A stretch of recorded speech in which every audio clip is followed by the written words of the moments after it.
तो अस्सलाम वालेकुम फ्रेंड्स, आज का मेरा टॉपिक है ब्रांचेस ऑफ केमिस्ट्री।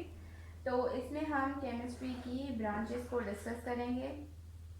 केमिस्ट्री को वैसे तो डिफरेंट ब्रांचेस हैं और उनमें से हम 9 जो बेसिकली हमारे बुक्स में दी जाती हैं हम उन्हीं को डिस्कस करेंगे। उसके बाद आपके क्वेश्चंस अगर हों तो आप मुझे कमेंट बॉक्स में बताइएगा, मैं आपके क्वेश्चंस का जवाब दे दूंगी। ठीक है, तो हमारी पहली जो ब्रांच है वो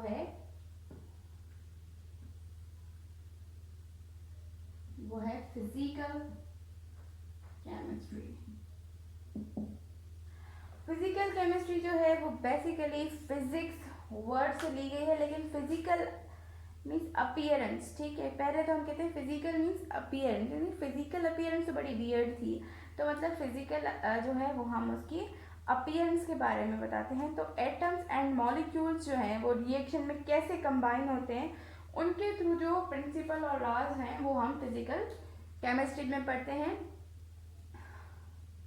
ठीक है, तो दूसरी ब्रांच पे आ जाते हैं, ऑर्गेनिक केमिस्ट्री।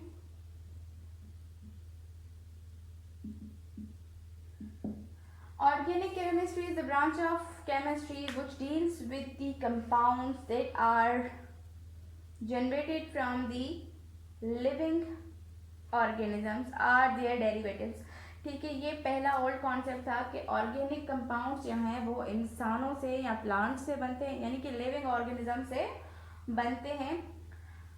पर इसको फिर रेक्टिफाई किया गया कि ये जो ऑर्गेनिक केमिस्ट्री है वो लिविंग ऑर्गेनिजम्स की जो है ना वो पुरानी हुई थी। अब इसकी ये है कि वो कंपाउंड्स जो कार्बन के बने हुए हों, लेकिन ऐसे नहीं कि कार्बन डाइऑक्साइड और कार्बन मोनोऑक्साइड, ये नहीं। ठीक है, बल्कि कार्बन जो है जब हाइड्रोजन के साथ कोवेलेंटली बॉन्डेड हो तो वो कंपाउंड्स जिनमें ये बॉन्ड हो, ठीक है, या फिर वो डेरिवेटिव्स हो इसके, फॉर सपोज हमारे यहाँ आ जाती हैं अल्केन आ जाती हैं। ठीक है, तो ये सारी जो चीज़ें हैं, removal of hydrogen with another compound, ये सारे जो डेरिवेटिव्स आ जाते हैं, या फिर जो है ये हमारी बेंजीन रिंग है, इनमें से किसी में से एक हाइड्रोजन रिलीज हो जाए और वहाँ पे कोई ग्रुप लग जाए, कोई भी ग्रुप लग जाए, तो वो सारे डेरिवेटिव्स भी ऑर्गेनिक कंपाउंड्स कहलाते हैं। उसके बाद तीसरे नंबर पे आ जाते हैं हमारी इनऑर्गेनिक केमिस्ट्री है।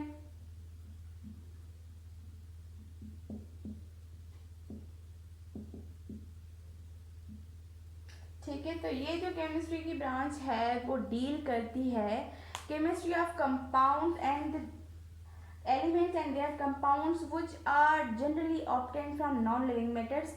जो नॉन लिविंग ऑर्गेनिजम्स हैं उनसे ये हासिल किए जाते हैं, जैसे कि मिनरल्स हैं। अब मिनरल्स जो हैं वो हमें कैसे मिलते हैं, रॉक्स की सूरत में मिलते हैं, डिपॉजिट्स की सूरत में मिलते हैं। तो हम इनऑर्गेनिक कंपाउंड्स जो हैं वो मेनली जो है सॉल्ट्स होते हैं, आयोनिक कंपाउंड्स होते हैं। तो हम इन्हें कहते हैं कि ये क्या है, ये जो है इनऑर्गेनिक कंपाउंड्स जो है वो नॉन लिविंग ऑर्गेनिज्म से ऑब्टेन किए जाते हैं।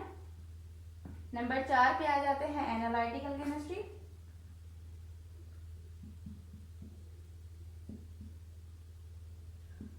एनालिटिकल केमिस्ट्री का जो वर्ड है एनालिटिकल, उसमें से ही एक वर्ड होता है एनालिसिस।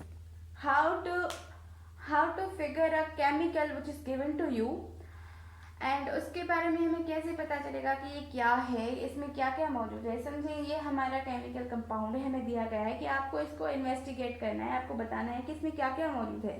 तो उन्हें हम मुख्तलिफ टेस्ट से गुजार के हम उनमें से पता लगाते हैं कि उनमें कार्बन, हाइड्रोजन, नाइट्रोजन या फिर कोई कौन कौन से एलिमेंट्स जो हैं वो मौजूद हैं। ठीक है, तो इस सारे रिसर्च वाले प्रोसेस को, इस मेथड्स को, टेक्निक्स को जो इनको डिटरमाइन करने के लिए लगाई जाती हैं, वो सारी एनालिटिकल केमिस्ट्री में आती हैं। उसके बाद आती है उसके बाद आ जाती है बायोकेमिस्ट्री। बायोकेमिस्ट्री जो है वो केमिस्ट्री की वो ब्रांच है जो बायोलॉजी से डायरेक्टली रिलेटेड है। इसमें जो कंपाउंड्स हम स्टडी करते हैं वो लिविंग ऑर्गेनिजम्स की बॉडी में बनते भी हैं और उनमें जो है वो उनकी फूड के थ्रू भी आते हैं और उनके मेटाबॉलिज्म में भी जो मतलब हम ब्रेकडाउन के बाद जो रिजल्ट्स बनती हैं और ब्रेकडाउन के पहले जो मैक्रोमॉलिक्यूल्स उनकी बॉडी में जाते हैं वो सारे हम इस बायोकेमिस्ट्री की ब्रांच में पढ़ते हैं, जैसे कि हमारे कार्बोहाइड्रेट्स हैं, प्रोटीन्स हैं, मिनरल्स हैं और जो है हमारे लिपिड्स हैं और प्लांट्स में ग्लाइकोजन आ जाती है। तो ये सारे बायोमॉलिक्यूल्स हैं और इनको हम बायोकेमिस्ट्री में पढ़ते हैं। इसके बाद आती है इंडस्ट्रियल केमिस्ट्री। ठीक है, इंडस्ट्रियल केमिस्ट्री जो है वो हमारी इंडस्ट्रीज से रिलेटेड है।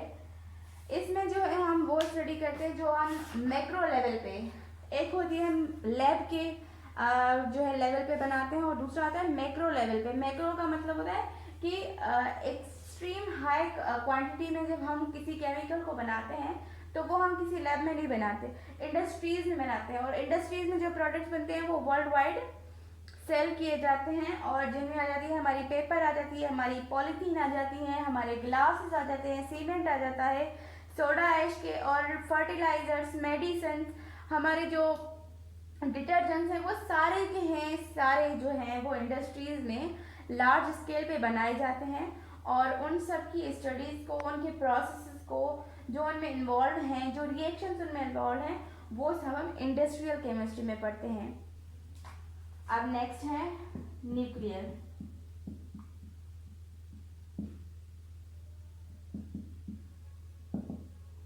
न्यूक्लियर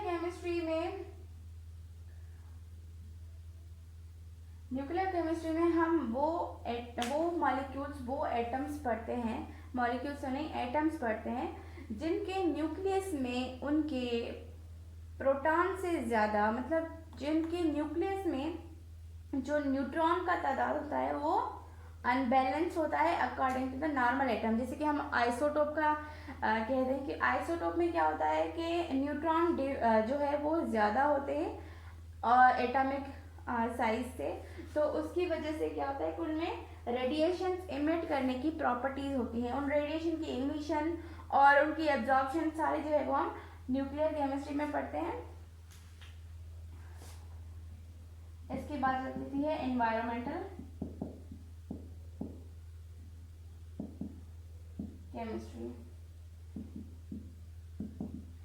अब जैसे कि मैंने बताया कि इंडस्ट्रियल केमिस्ट्री में हम हाई लेवल पे, लार्ज स्केल पे कंपाउंड्स बनाते हैं, तो एनवायरमेंटल केमिस्ट्री में जो है वो interaction of chemical materials and their effect on the environment of plants and animals बताते हैं कि केमिकल्स की वजह से प्लांट्स और एनिमल्स पे क्या इफेक्ट पड़ रहा है, किस केमिकल की वजह से पड़ रहा है, क्यों पड़ रहा है। ठीक है, तो ये सारी स्टडी हम एनवायरमेंटल केमिस्ट्री पढ़ते हैं। जैसे कि हमारी पर्सनल हाइजीन हो गई, पॉल्यूशन हो गई, हेल्थ हैजर्ड्स हो गए, बीमारियां हो गई, ये सारी हमें किसी केमिकल से भी लग सकती हैं, किसी माइन्यूट जो है वो माइक्रो ऑर्गेनिज्म से भी लगती हैं। तो वो हम जो केमिकल की जो पॉल्यूशन की वजह से होती हैं, जो हेल्थ हैजर्ड्स केमिकल की वजह से होती हैं, केमिकल गार्बेज सुना होगा आपने, इंडस्ट्रियल गार्बेज होता है जो आमतौर पे सीज और लेक्स में थ्रो कर दिया जाता है, तो उनकी वजह से जो माहौल पे असरात पड़ते हैं और उनकी वजह से जो बीमारियां पैदा होती हैं, उन सबको हम एनवायरमेंटल केमिस्ट्री में डील करते हैं। उसके बाद आती है पॉलीमेरिक केमिस्ट्री। जगह थोड़ी कम है, आप समझ जाइएगा। ठीक है, तो पॉलीमेरिक केमिस्ट्री में हम पढ़ते हैं पॉलीमर्स को।